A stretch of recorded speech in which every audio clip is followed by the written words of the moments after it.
porte-parole du gouvernement doute sur la tenue des élections pour cette année. Le manque de moyens, le report continu du vote de loi sur les élections en sont les principales raisons. La loi de finances rectificative est en cours de finalisation, a indiqué ce jour le ministre des Finances et du Budget. Toutes ces aides doivent figurer dans la loi de finances. Des activistes armés de lance-roquettes ont pris pour cible ce matin l'aéroport international de Kaboul. C'est l'une des attaques les plus audacieuses lancées dans la capitale depuis un an. Après 4 heures d'affrontement avec les forces armées, les insurgés ont été tués.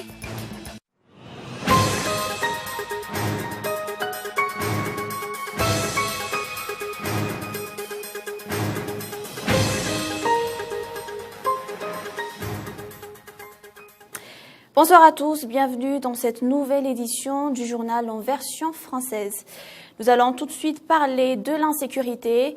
L'opération coup d'arrêt qui a duré 1 mois a déjà coûté 436 millions d'ariars à l'État.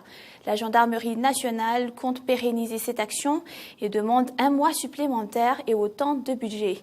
Cette mesure de sécurité doit poursuivre dans la partie ouest de l'île, expliquent toujours les responsables au sein des forces de l'ordre. 3 têtes pensantes, haut placées dont un maire, sont déjà en prison. L'État ne sait même pas ce qu'il possède. Aucune statistique officielle n'existe pas sur les terrains qui font partie des domaines de l'État.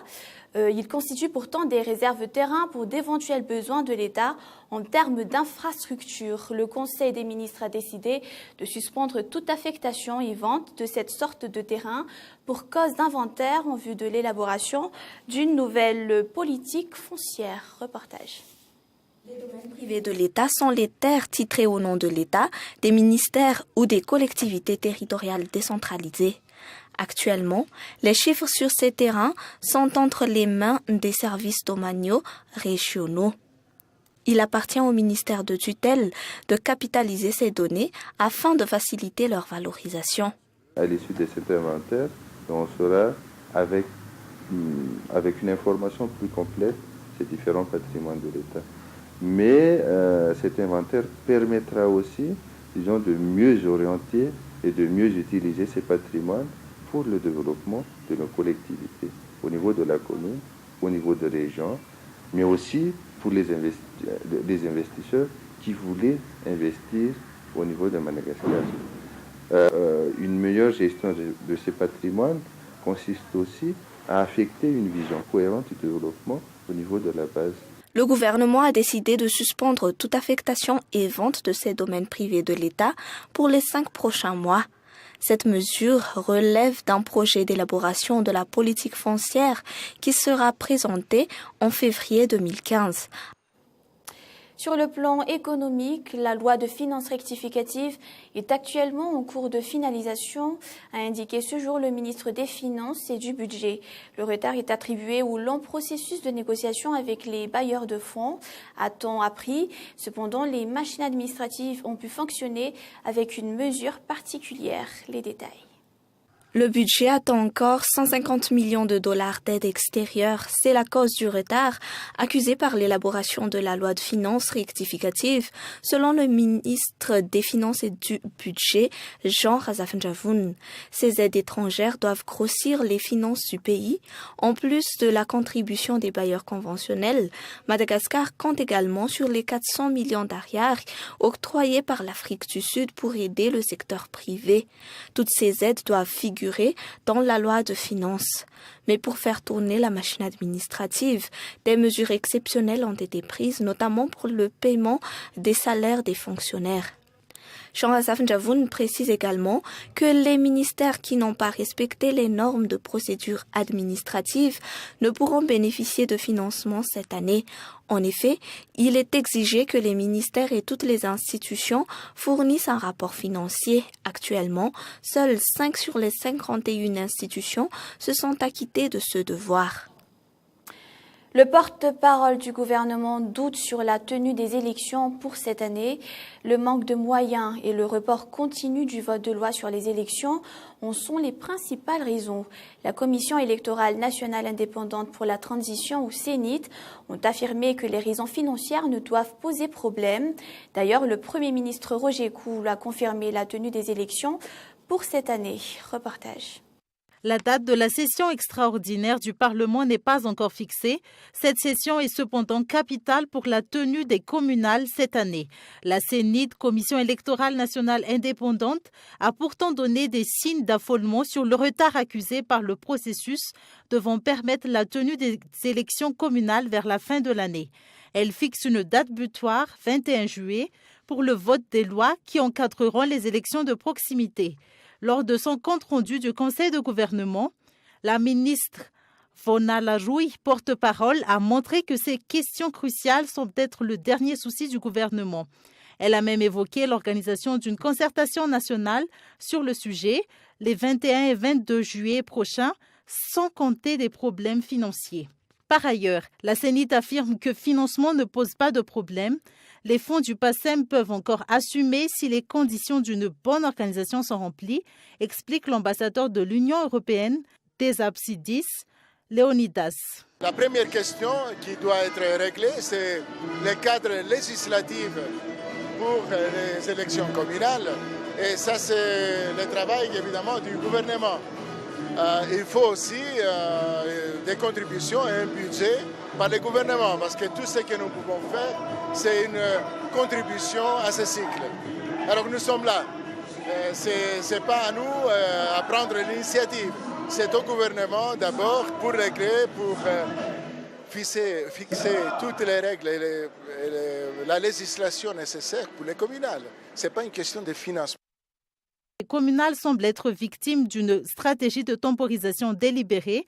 Certains parlent d'un micmac politique pour renforcer le pouvoir du régime actuel à travers le parti d'État, le HVM. La question se pose, à qui profite le crime d'un report ?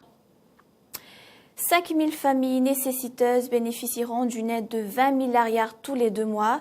Le programme d'insertion scolaire lancé par l'État réserve une enveloppe de 18 milliards d'ariars pour 5 000 familles nécessiteuses. Sur 5 ans, les aides portent sur la scolarisation, la santé et la sécurité alimentaire. La ministre de la Population, Éléonore Douas, a officiellement lancé le projet hier à Betaf, région de Vaknakarach. Gaëtan Gislav. Premier versement en septembre prochain. Les familles très démunies comportant des enfants de moins de 10 ans bénéficieront de 20 milliards tous les 2 mois au titre du programme d'aide au foyer. 4 représentants de chaque quartier et du FID assureront la distribution. 4 représentants de chaque quartier et du FID assureront la distribution des fonds et du suivi de leur utilisation. Le chef du quartier, le maire de la commune de Betaf, les représentants de divers ministères ont assisté au lancement du programme hier à Mbouinamb, choisi comme quartier pilote. Mbouinamb est l'un des 41 quartiers des 8 communes du district de Betaf. L'absence de mobilisation sur l'insertion scolaire y handicape fortement le secteur de l'éducation. Le projet essaimera dans les autres régions pour appuyer les parents dans l'insertion scolaire de leurs enfants, l'amélioration de leur santé et de leur sécurité alimentaire. Un projet qui concerne les enfants qui ont dû abandonner l'école primaire. Les familles toucheront leur première enveloppe en septembre. L'État compte faire retrouver à 500 000 enfants le chemin de l'école pour l'année scolaire 2014-2015. Dans le cadre de la célébration de la journée internationale de Nelson Mandela le 18 juillet, le système des Nations Unies et l'ambassade de l'Afrique du Sud à Madagascar ont apporté leur soutien aux enfants malades de la pédiatrie de l'hôtel Befelatanan ce jour. Des nourritures, des vêtements ainsi que des jouets ont été offerts aux 30 enfants hospitalisés. La célébration de la journée de Nelson Mandela qui a commencé lundi par la visite de l'orphelinat d'Ambouï-Tchapetou. Suivez les explications. Donc, c'est toujours dans l'esprit de la célébration de la journée internationale Nelson Mandela que la communauté internationale, l'ambassade de l'Afrique du Sud à Madagascar et le système des Nations Unies sont en train de vraiment faire un geste de solidarité vis-à-vis des populations, des communautés les plus vulnérables. On a commencé déjà depuis lundi et aujourd'hui, jeudi, nous sommes à l'hôpital pour faire un don en nature au service de pédiatrie pour les enfants. Le paysage journalistique à Madagascar a grand besoin d'un coup de renouveau. Les problèmes relevant du manque de formation et de cadre juridique régissant le domaine sont autant de barrières à un exercice libre et indépendant de la fonction. De ce fait, le système des Nations Unies a enclenché une consultation avec les rédacteurs en chef et directeurs de publication afin de redresser la situation. Les explications. Ce qui fait que ce que nous attendons particulièrement de cette évaluation du paysage médiatique, c'est d'aller vers des résultats directs comme les recommandations sur des textes, sur la mise en place de structures de régulation, sur les pratiques dans les métiers du journalisme, mais aussi peut-être la mise en synergie des acteurs médiatiques. Rien que par le fait que nous allons réaliser des sondages, des entretiens avec des focus group permettront à chacun d'échanger, de discuter, ce qui va constituer déjà un plus pour pouvoir dialoguer. Nous allons poursuivre avec les actualités internationales. Une attaque d'insurgés était en cours ce matin à l'aéroport de Kaboul, où les forces de police échangeaient des tirs d'armes légères et de roquettes avec les assaillants. Selon le ministère de l'Intérieur, qui a confirmé d'ailleurs l'attaque, un groupe de rebelles a pris position dans un bâtiment en construction jouxtant l'aéroport. Et ils ont ouvert le feu avec des armes automatiques et des lance-roquettes. Suivez le reportage de France 24. Échange de tirs et nuages de fumée à l'aéroport de Kaboul. Ce bâtiment en construction, qui jouxte le terminal, est criblé d'impacts de balles. À l'intérieur, un groupe de rebelles talibans. Vers 4h30 du matin, heure locale, ils ouvrent le feu avec des armes automatiques et des lance-roquettes sur des installations de l'aéroport. Les forces de sécurité réagissent très vite. Au sol, ils encerclent le bâtiment. Dans les airs, des hélicoptères de la force de l'OTAN et de l'armée afghane survolent la zone. Il n'y a pas de mort parmi les forces de police.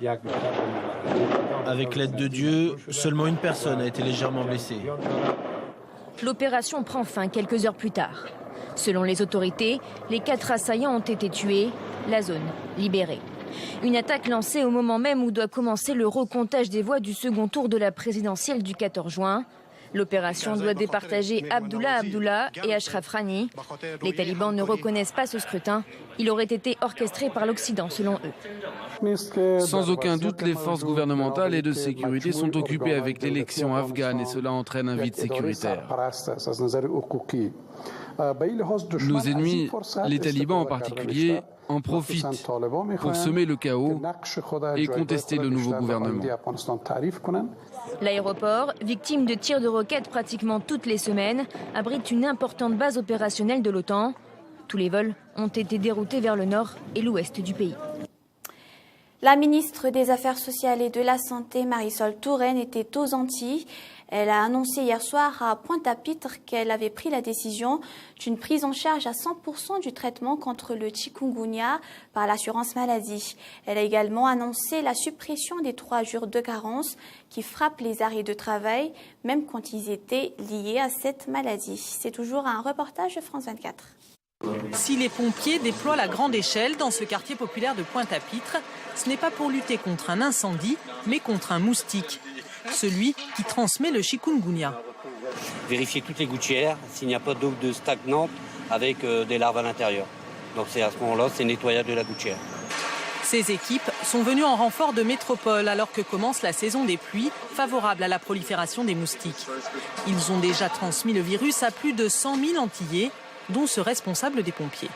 J'émerge d'une semaine d'intenses douleurs et je dirais même de souffrance. J'en avais entendu parler, mais pour l'avoir vécu, c'est vrai que c'est quelque chose de très difficile. Depuis le début de l'épidémie, les arrêts de travail en Guadeloupe ont augmenté de 40%. Presque un malade sur 2 vient ici pour des symptômes de chikungunya. Donc qu'est-ce qui vous arrive? Racontez-moi. Ça a commencé par une douleur au genou droit, des coups d'aiguille au poignet. Pas une douleur qui reste, mais vraiment comme si c'est une aiguille qu'on fait entrer et qu'on fait sortir. Allez-y, allongez-vous un petit peu. L'examen clinique ne fera que confirmer le diagnostic. Et vous les trouvez un petit peu gonflés par rapport à d'habitude? Douleur dans les articulations, éruption cutanée, ganglions, fièvre, c'est bien le chikungunya. C'est une maladie quand même qui est moins grave que la dengue dans le sens où il y a moins de gravité aiguë, on a moins de taux d'hospitalisation, on a moins de décès. Le virus peut être dangereux pour les personnes fragiles. Pour Myrna, les médicaments contre la fièvre et la douleur suffiront. Dans un instant, tout de suite après ce journal, suivez l'émission Sport, un magazine Mekamag que vous suivez tous les jeudis. Et plus tard dans la soirée, le film La Belle et la Bête. Fin de cette édition, merci de votre attention. Toute l'équipe vous souhaite d'ailleurs une très bonne soirée en compagnie de Cool TV. Nous vous donnons rendez-vous demain à la même heure. Au revoir.